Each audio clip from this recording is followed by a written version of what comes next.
യാതൊരു സംശയമില്ല കാര്യത്തിൽ. അപ്പോ ഇവർക്ക് നേരെ ആരും വിരൽ ചൂണ്ടില്ല.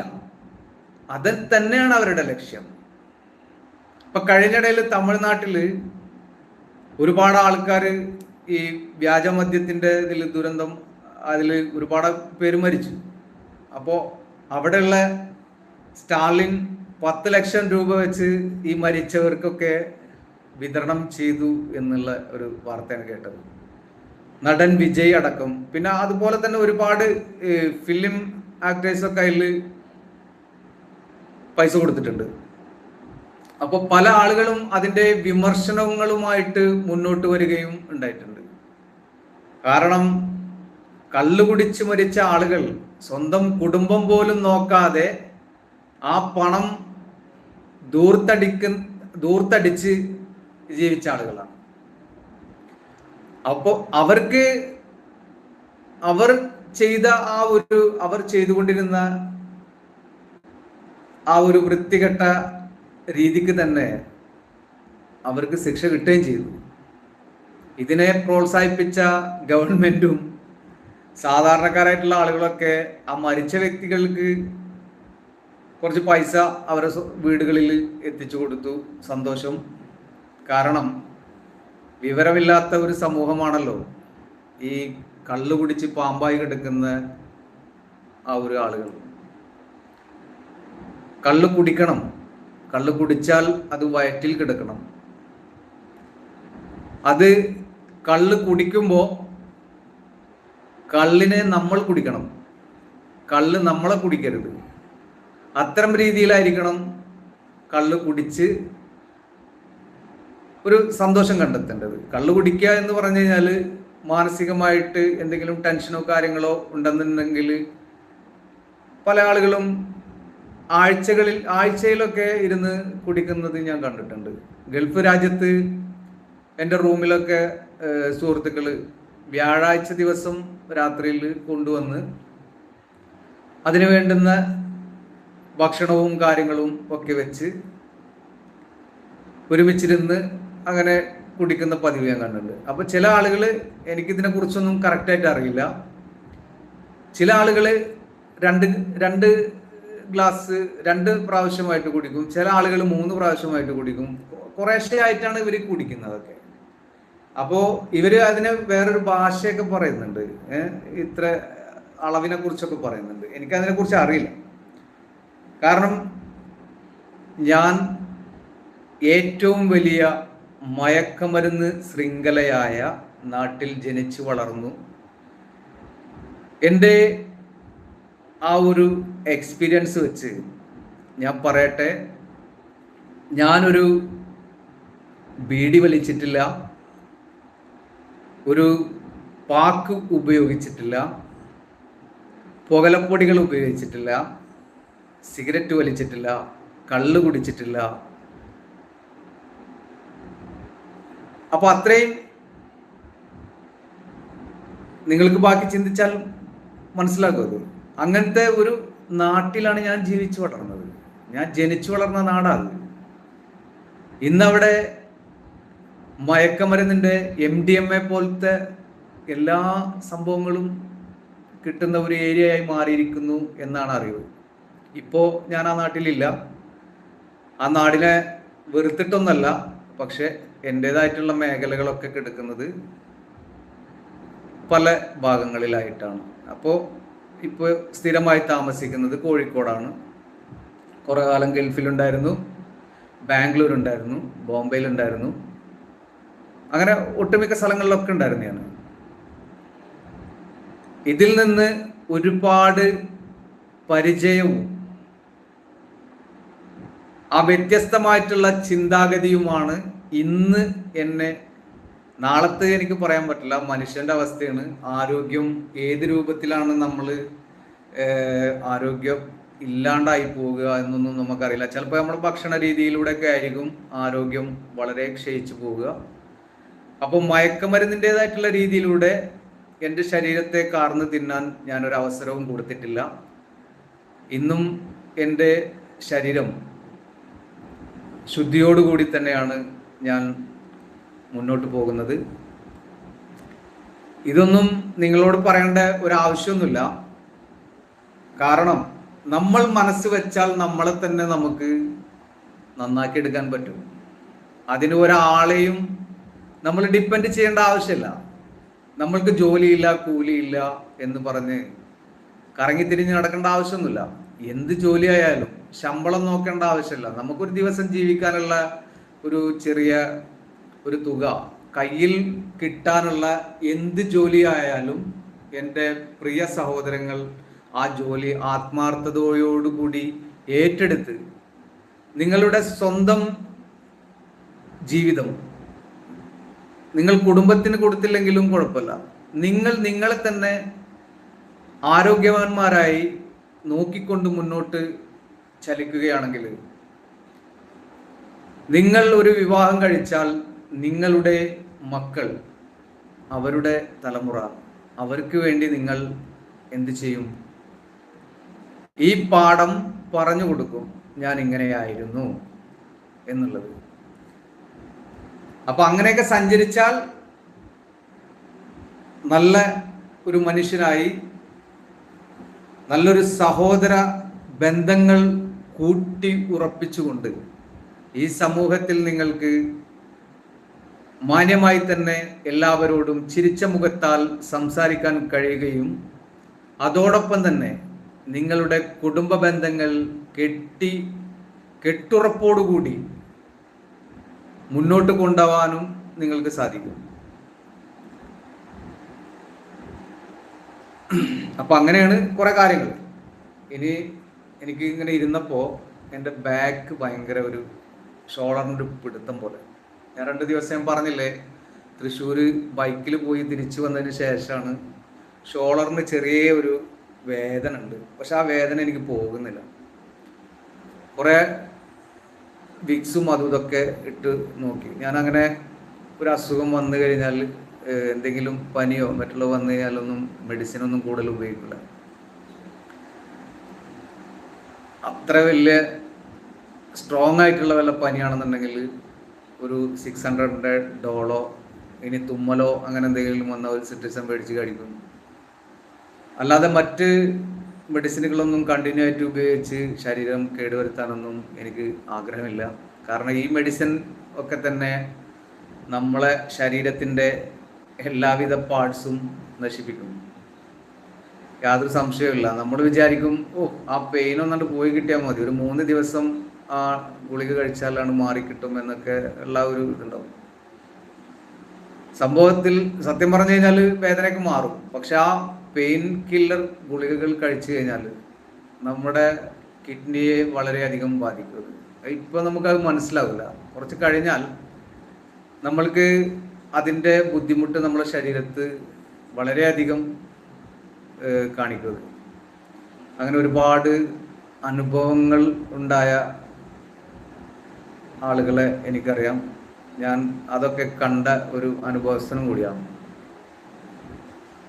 അപ്പോൾ ഇനി ഇൻഷാ അല്ലാഹ് ഇതെൻ്റെ ജനിച്ച കാലം മുതലുള്ള ഒരു വാക്കാണ് കേട്ടോ, ഇൻഷാ അല്ലാഹ് എന്നുള്ളത്. തീർച്ചയായിട്ടും നാളെ 4 മണിക്ക്, എല്ലാ ദിവസവും 4 മണിക്ക് ഞാൻ ഇതുപോലെ ഒരു ലൈവ് വെച്ച് നിങ്ങളുടെ മുന്നിൽ പ്രത്യക്ഷപ്പെടുന്നതാണ്. ഇപ്പൊ കുറെ ആളുകളൊക്കെ ലൈവില് ഇങ്ങനെ കയറി വന്നു. ശ്രീനിവാസ് റാവു, ഹായ് ശ്രീനിവാസ് റാവു. പിന്നെ ബിഗ് ബോസ് എന്ന് പറയുന്ന ഒരു പേരില്, എന്താണ് ഹിന്ദിയിലാണ് എഴുതിയിട്ടുള്ളത്, മൂച്ച് കഹോസെ ചുരായ ഹെ मैं बनाया मेरा मूछ, ये छोटा से ऐसा है क्या करेगा, मेरा बाप को भी ऐसा है, बड़ा मूछ है. പിന്നെ രാധ പത്തക്, അവര് भैया जी सपोर्ट करो. ओके प्लीज कमेंट बड़ी और सपोर्ट करिए, ठीक सपोर्ट लाजिम चाहिए. सपोर्ट हम भी तुम लोग को भी देते हैं। मेरा दिल ऐसा है, मेरे भाई लोग सबको സല്യൂട്ട്. അപ്പോൾ അങ്ങനെ ആവട്ടെ. നാളെ ഇനി 4 മണിക്ക് ഇതുപോലൊരു ലൈവിൽ ഇഷ്ടഗാനങ്ങളുമായി തുടക്കം കുറിച്ചുകൊണ്ട് തന്നെ ഞാൻ മുന്നോട്ട് വരുന്നതാണ്. ഇതൊരു എൻജോയ് ചെയ്യാൻ വേണ്ടിയുള്ള ഒരു അവസരം. ഈ ലൈവ് അതാണ് ഞാൻ ഉദ്ദേശിച്ചത്. ഒരു എൻജോയ്മെന്റ്, പരസ്പരം അങ്ങോട്ടും ഇങ്ങോട്ടൊക്കെ അറിയാൻ വേണ്ടി ഞാൻ ലൈവിൽ വന്നതാണ്. ഇവിടെ നല്ല മഴയാണ്. കോഴിക്കോട് ജില്ല ഇപ്പോൾ 2 ദിവസമായിട്ട് നല്ല മഴ. ഇന്നലെ കാറ്റുണ്ടായിരുന്നു. തെങ്ങുകളൊക്കെ ഒരു പകുതിയോളം ചാഞ്ഞു വന്ന് ഭയങ്കര കറക്കിയാണ് പിന്നെ നിർത്തിയത്. ഞാൻ വിചാരിച്ചു ഒടിഞ്ഞു വീണു, ഇതിനുള്ള അവസാനിക്കും വെള്ളം എന്നൊക്കെ വിചാരിച്ചു. പക്ഷേ കാറ്റ് ഭയങ്കര ശക്തമായിട്ടുള്ളൊരു കാറ്റ്, ഒരു ചുഴലിക്കാറ്റല്ലാത്ത രൂപത്തിൽ ചുഴലിക്കാറ്റിൻ്റെതായിട്ടുള്ള ഒരു ശബ്ദത്തോട് കൂടിയിട്ട് ആയിരുന്നു ഇവിടെ തെങ്ങും പറമ്പിലൊക്കെ. ഭയങ്കര ഒരു മൂളിച്ചയോട് കൂടിയായിരുന്നു കാറ്റിൻ്റെ ആ ഒരു വേഗത. അതിനോടൊപ്പം തന്നെ പെട്ടെന്ന് മഴ പെയ്യുകയൊക്കെ ഉണ്ടായപ്പോൾ ആ കാറ്റിന് ചെറിയൊരു ശമനം ഉണ്ടായി. ഇന്നലെ സത്യം പറഞ്ഞു കഴിഞ്ഞാൽ പുറത്ത് എവിടെയും പോയില്ല, വീടിനുള്ളിൽ തന്നെ ഒതുങ്ങിയിരുന്നു. കാരണം റോഡൊക്കെ ഭയങ്കര റഷാണ്. പല കുണ്ടും കുഴികളും ഒന്നും നമുക്ക് കാണാൻ പറ്റാത്ത ഒരു കണ്ടീഷനിലാണ് റോഡിന്റെ കിടപ്പ്. വാഹനം ഓടിക്കുന്നവർ വളരെയധികം ശ്രദ്ധിക്കണം. വെള്ളം നിറഞ്ഞു നിൽക്കുന്ന ഭാഗങ്ങളൊക്കെ പരമാവധി ഒരു ഫസ്റ്റ് ഗിയറിൽ വളരെ സ്ലോവോടുകൂടി നിങ്ങൾ ആ വെള്ളത്തിന്റെ ആ ഒരു ദിശ മാറുന്നത് വരെ മെല്ലെ പോയാൽ മതി. 1 മിനിറ്റ് നിങ്ങൾ വഴുകി എന്ന് വിചാരിച്ച് ഒന്നും നഷ്ടപ്പെടാൻ പോകുന്നില്ല. നാളെ എന്നുള്ള ഒരു ചിന്ത, അല്ലെങ്കിൽ 1 സെക്കൻഡ് കഴിഞ്ഞ് പിറ്റത്തെ സെക്കൻഡിൽ നമുക്ക് ജീവിക്കണം എന്നുള്ളൊരു ചിന്ത മനസ്സിലുണ്ടെങ്കിൽ റോഡിലൊക്കെ പോകുമ്പോൾ വളരെയധികം ശ്രദ്ധിക്കുക. മഴക്കാലമാണ്. ടേണിങ് വരുന്ന ഭാഗങ്ങളിൽ അതിൽ കൂടുതൽ ശ്രദ്ധിക്കണം. കാരണം മണ്ണ് ഒലിച്ചു വന്ന് റോഡിൽ നിൽക്കുന്ന ഒരു ഇത് കാണും. നമ്മൾ വിചാരിക്കും പെട്ടെന്ന് അങ്ങോട്ട് ഓടിച്ച്, ബൈക്കിൽ യാത്ര ചെയ്യുന്ന ആളുകളാണെങ്കിൽ ഓടിച്ച് പെട്ടെന്ന് അങ്ങോട്ട് എടുത്ത് പോവാന്ന്. പക്ഷെ ആ മണ്ണിൽ നമ്മുടെ ഫ്രണ്ട് ടയർ കയറി ഇറങ്ങിയാൽ ചിലപ്പോൾ അത് സ്ലിപ്പാവാൻ സാധ്യതയുണ്ട്. അതുവഴി വലിയ ഒരു ആക്സിഡന്റ് സംഭവിക്കാനും സാധ്യതയുണ്ട്. അപ്പോൾ വളരെയധികം ശ്രദ്ധിച്ചു പോവുക. പരമാവധി സ്പീഡ് കുറച്ച് പോയാൽ നിങ്ങൾക്ക് നിങ്ങളുടെ ആയുസ്സിനെ കൂട്ടാൻ കഴിയും. ഹെൽമെറ്റ്, കൃത്യമായി ഹെൽമെറ്റ് ഉപയോഗിക്കുക. സീറ്റ് ബെൽറ്റ് ഉപയോഗിക്കുക. ഇനിയിപ്പോൾ സീറ്റ് ബെൽറ്റിന്റെ ഒരു കാര്യം കൂടി ഞാൻ നിങ്ങളെ ഓർമ്മിപ്പിക്കുകയാണ്. കഴിയുമെങ്കിൽ നിങ്ങൾ ഒരു ചെറിയ പേനക്കത്തി നിങ്ങളുടെ വാഹനത്തിൽ സൂക്ഷിക്കുന്നത് എപ്പോഴും നല്ലതാണ്. കാരണം ഇപ്പോൾ ഇറങ്ങുന്ന വാഹനങ്ങൾ ചെറിയ രൂപത്തിലൊന്ന് ഫ്രണ്ട് തട്ടിക്കഴിഞ്ഞാൽ ഈ ബെൽറ്റ് ലോക്കാകുന്ന ഒരു രീതിയുണ്ട്. ബെൽറ്റ് ലോക്കായി കഴിഞ്ഞാൽ ചിലപ്പോൾ ഡോറിന്റെ സൈഡിൽ അതിനോട് ചേർന്ന് ഉള്ള ഒരു ഭാഗം എവിടെയെങ്കിലും കൊണ്ടിടിച്ച് ഒന്ന് ചളങ്ങ് അങ്ങനെ എന്തെങ്കിലും ഉണ്ടായി കഴിഞ്ഞാൽ ചിലപ്പോൾ ഡോറ് പെട്ടെന്ന് തുറക്കാനും കഴിയാത്ത അവസ്ഥയിലായിരിക്കും. അപ്പൊ അങ്ങനത്തെ സന്ദർഭത്തിൽ ഈ ബെൽറ്റ് നമുക്ക് പണം കൊടുത്താൽ കിട്ടാവുന്നതേ ഉള്ളൂ. പക്ഷെ നമ്മുടെ ജീവൻ ഒരിക്കലും നമുക്ക് പണം കൊടുത്ത് ഒരിക്കലും നമുക്ക് എന്ത് ചെയ്യാൻ പറ്റില്ല, മേടിക്കാൻ പറ്റില്ല. അപ്പോൾ ഈ ബെൽറ്റ് നഷ്ടപ്പെടുമെന്നോർത്ത് ദുഃഖിക്കണ്ട. ആ ബെൽറ്റ് തുന്നി പിടിപ്പിക്കാവുന്നതേ ഉള്ളൂ. ആ ബെൽറ്റിനെ ഈ പേനക്കത്തി ഉപയോഗിച്ച് നിങ്ങളുടെ ശ്രദ്ധയിൽ എപ്പോഴും ഉണ്ടായാൽ മതി. ആ പേനക്കത്തി ഉപയോഗിച്ച് ആ ബെൽറ്റിനെ പെട്ടെന്ന് തന്നെ മുറിച്ച് ഡോറ് തുറന്ന് പുറത്ത് ഇറങ്ങാനുള്ള ആ ഒരു ധൈര്യത്തിലായിരിക്കണം വാഹനം ഓടിക്കേണ്ടത്. എന്ത് വന്നാലും അതിനെ നേരിടാൻ എൻ്റെ കയ്യിൽ സാധനമുണ്ട് എന്നുള്ളത്. അതുപോലെ വേറൊരു സാധനം ഇപ്പോൾ ഓൺലൈനിൽ കിട്ടുന്നുണ്ട്. ഒരു വിരലിൽ ഇടാൻ പറ്റുന്ന രൂപത്തിലുള്ള ഒരു മോതിരം പോലെ തന്നെ അതിന് ഒരു ചെറിയൊരു മൊന ഉണ്ട്. ചെറിയൊരു മൊനയാണ്. നമ്മൾ വെള്ളത്തിൽ വാഹനം ഓടിച്ച് വെള്ളത്തിലൂടെ പോയിക്കൊണ്ടിരിക്കുന്ന സമയം ചിലപ്പോൾ പ്രളയം പോലുള്ള അതിവേഗതയേറിയ വെള്ളത്തിൻ്റെ വരവൊക്കെ ഉണ്ട്. അപ്പം അങ്ങനെയുള്ള വെള്ളത്തിലൂടെ ചിലപ്പോൾ ഇറങ്ങി പോകുമ്പോൾ അതിൻ്റെ ആഴം നമുക്ക് മനസ്സിലാവില്ല. എൻജിനുള്ളിൽ വെള്ളം കയറി കഴിഞ്ഞാൽ ചിലപ്പോൾ വണ്ടി നിൽക്കാൻ സാധ്യതയുണ്ട്. ആ നിന്ന് കഴിഞ്ഞാൽ നമ്മൾ വിചാരിക്കും കുഴപ്പമില്ല, ഈ വെള്ളത്തിൻ്റെ ഒരു ഇത് കഴിഞ്ഞാൽ അങ്ങനെ എടുത്ത് പോവാന്ന്. പക്ഷേ നമ്മുടെ ഡോറിൻ്റെ ലോക്ക് സിസ്റ്റം എല്ലാം എന്തായിരിക്കും, ലോക്കായി പോകും. നമുക്ക് ഇറങ്ങാൻ പറ്റാത്ത ഒരു അവസ്ഥയിലാണ് ഉണ്ടാവുക. അപ്പോൾ കുറച്ച് നേരമൊക്കെ നമുക്ക് പിടിച്ചു നിൽക്കാൻ കഴിയും. പിന്നെ ഓട്ടോമാറ്റിക്കായിട്ട് നമുക്ക് ശ്വാസം മുട്ടുന്ന ആ ഒരു രീതിയിലേക്ക് വരും. ശ്വാസം മുട്ടി മരിക്കുക തന്നെ ചെയ്യും, സംശയമൊന്നുമില്ല. AC ഓണായിട്ട് തന്നെ കിടക്കും ബാറ്ററിയിൽ. അപ്പോൾ കുറച്ചൊക്കെ ഇതായി കഴിഞ്ഞാൽ പിന്നെ AC-യിൽ നിന്ന് വേറെ രീതിയിൽ ഗ്യാസിൻ്റെതായിട്ടുള്ള ഒരു സ്മെല്ലിലായിരിക്കും പിന്നത്തെ വരവ്. അതാണ് നമുക്ക് ഭയങ്കര അസ്വസ്ഥത ഉണ്ടാക്കുക. അപ്പം അതിനെ നമുക്ക് ആ ഒരു അന്തരീക്ഷത്തിൽ നിന്ന് നമുക്ക് വണ്ടിയിൽ നിന്ന് ഇറങ്ങാൻ ഇപ്പോൾ ഞാൻ ഈ പറഞ്ഞ സാധനം ഒരു ഓൺലൈനിൽ കിട്ടും. അതല്ലെങ്കിൽ ചെറിയ ഒരു ഇരുമ്പിൻ്റെ ഒരു പിടിച്ച് പെട്ടെന്ന് ഇടിച്ചു പൊട്ടിക്കാൻ പറ്റുന്ന രൂപത്തിലുള്ള ചെറിയൊരു സാധനം വാഹനത്തിൽ വെക്കുന്നത് നല്ലതാണ്. അത് പോലീസ് ചെക്കിങ്ങിലോ മറ്റൊന്നും ഒരു പ്രശ്നവുമില്ല. പിടിച്ചു കഴിഞ്ഞാൽ തന്നെ പറഞ്ഞാൽ മതി. എന്തെങ്കിലും ബുദ്ധിമുട്ട് വന്നാൽ ആക്സിഡൻറ്റോ കാര്യങ്ങളോ വന്നാൽ ഗ്ലാസ് ഇടിച്ച് പൊട്ടിക്കാൻ വേണ്ടി വാഹനത്തിൽ സൂക്ഷിക്കുന്നതാണ് എന്ന് പറഞ്ഞ് ബോധ്യപ്പെടുത്തുക. കാര്യം പറയണം. അല്ലാതെ വെറുതെ വാഹനത്തിൽ ആയുധം കൊണ്ട് നടന്ന് ഞാൻ എൻ്റെ രക്ഷയ്ക്ക് വേണ്ടിയിട്ടാണെന്നുള്ള രൂപത്തിലാവരുത്. അതൊക്കെ ഒരു ക്രിമിനൽ സ്വഭാവമാണ്. അങ്ങനെ വാഹനത്തിൽ ഒരിക്കലും ആയുധവുമായിട്ട് നടക്കരുത്. ചെറിയ ഈ പറഞ്ഞ പേനക്കത്തിയൊന്നും പ്രശ്നമല്ല. അതൊക്കെ നമ്മുടെ സ്വയരക്ഷയ്ക്ക് വേണ്ടിയിട്ട് നമുക്ക് ഉപയോഗിക്കാവുന്നതാണ്. കൂടുതൽ നീളവും പാടില്ല, ചെറിയതായിരിക്കണം.